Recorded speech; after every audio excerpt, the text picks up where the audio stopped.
How do we manage in tough times? Do we crumble and collapse? Or is there a way through these situations?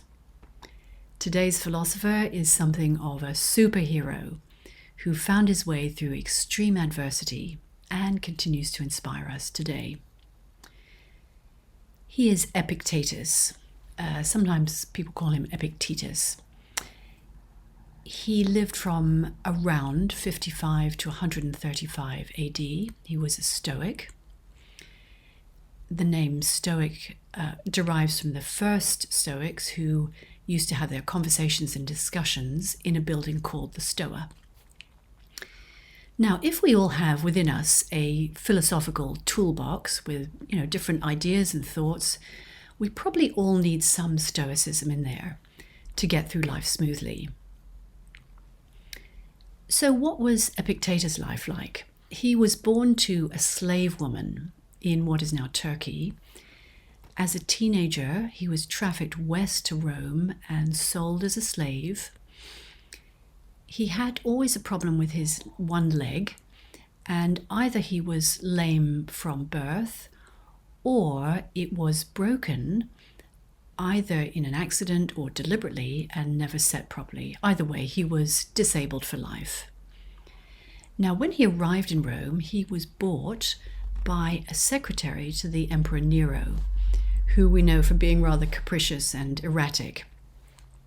But this gave Epictetus a unique bird's eye view on empire. He would see people coming to the emperor full of ambition or desperation. So fascinating insight into people's psychology. Epictetus started attending Stoic lectures while he was in Rome, and eventually he was freed and he started his own school. So what did he say? There are two works available, Discourses and Enchiridion, which means handbook, and they were both written by his pupil, Arrian. His style is very lively, it's professorial, he can be satirical, amused, ironical.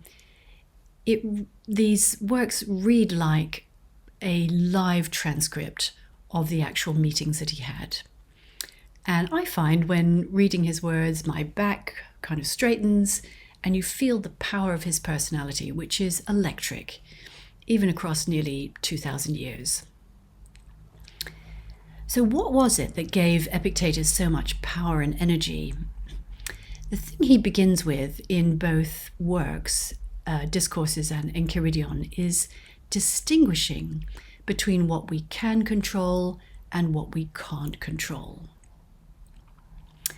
Now, what he means by control is what we can completely control.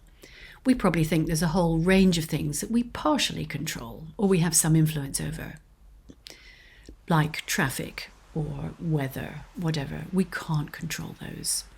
So for Epictetus, control boils down to our own judgments, our own opinions, and our own impulses. So this is very polarized.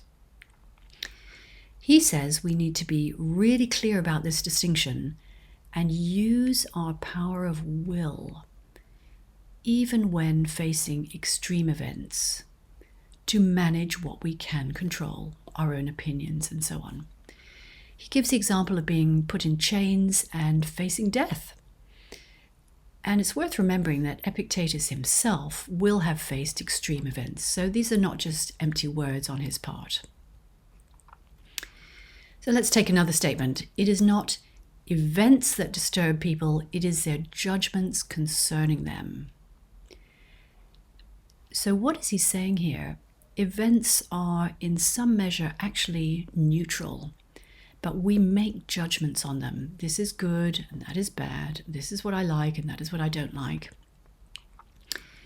A later psychologist, Albert Ellis, was drawing on Epictetus' wisdom when he pinpointed 3 areas of rather rigid judgments and expectations that often cause people unhappiness.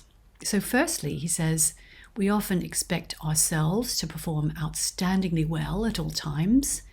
Secondly, We expect others to treat us very nicely all the time. And thirdly, we expect life to go really smoothly and to be hassle-free always. But it's not always like that. So what we face is a clash between the expectations we hold and the events as they unfold, and that can cause a lot of unhappiness. Ellis says, when someone is unkind to us, we might instead say, I don't like how so-and-so treated me, but I can bear it. It's not intolerable. So you can see here, in some measure, it's how we speak to ourselves, what we tell ourselves. Going back to Epictetus, he says, by managing our judgments and our impressions, we have flexibility. And it's important to stress, this is not just enduring and having a stiff upper lip, and it's not about repression. It's about managing our inner reactions and what we tell ourselves.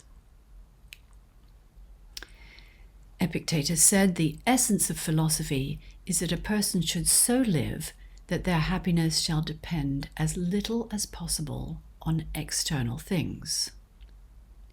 Why? Because we can't control external things. So for Epictetus, the aim is happiness, not as a changeable mood or a passing feeling. The word he would have used was eudaimonia, which was more about an overall sense of flourishing in life. Equanimity in the face of the diverse events that life presents. And so the emphasis is on us finding self-mastery. And of course, because he was a Stoic, he speaks about other things like living in harmony with nature and very much doing our duty in society. So Epictetus' message here is that we can manage our internal reactions so that we are not so disturbed by events. We can maintain our happiness, our equanimity. Epictetus was an extraordinary man who speaks to us across the centuries, and I feel he is a philosophical superhero for sure. Thank you for watching. Please do like and share this video, and don't forget to subscribe to our channel.